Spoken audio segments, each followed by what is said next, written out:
ভারত পাকিস্তান সীমান্তে সাম্প্রতিক উত্তেজনার প্রভাব পড়তে শুরু করেছে বাংলাদেশ সীমান্তবর্তী এলাকাতেও। সুনামগঞ্জ জেলার মেঘালয় সংলগ্ন সীমান্ত এলাকায় দেখা দিয়েছে নতুন করে উৎকণ্ঠা। স্থানীয়দের মাঝে ছড়িয়ে পড়েছে উদ্বেগ এবং অজানা আশঙ্কা। বিশেষ করে সুনামগঞ্জ সীমান্তবর্তী এলাকায় মেঘালয়ের পাহাড়ি অংশে কারফিউ জারির খবর জানার পর থেকেই স্থানীয়দের মধ্যে আতঙ্ক বিরাজ করছে।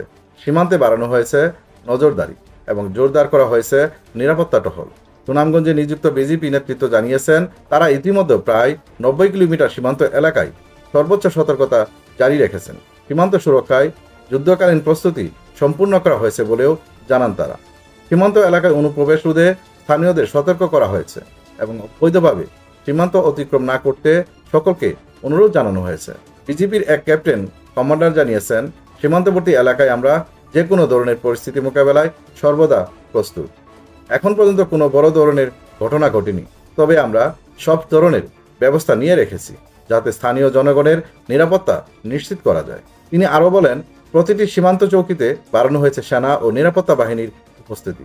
যে কোনো অনাকাঙ্ক্ষিত পরিস্থিতি মোকাবেলায় প্রস্তুত রয়েছে বিশেষ টহল দল। সর্বশেষ পাওয়া খবরে জানা গেছে, আজ সারাদিন জুড়ে সুনামগঞ্জের বিভিন্ন সীমান্ত এলাকায় টহল জোরদার করা হয়েছে। স্থানীয় প্রশাসনের পক্ষ থেকেও বলা হয়েছে, সীমান্ত পরিস্থিতি এখনও নিয়ন্ত্রণে থাকলেও ভারত পাকিস্তান উত্তেজনার দিকে কড়া নজর রাখা হচ্ছে।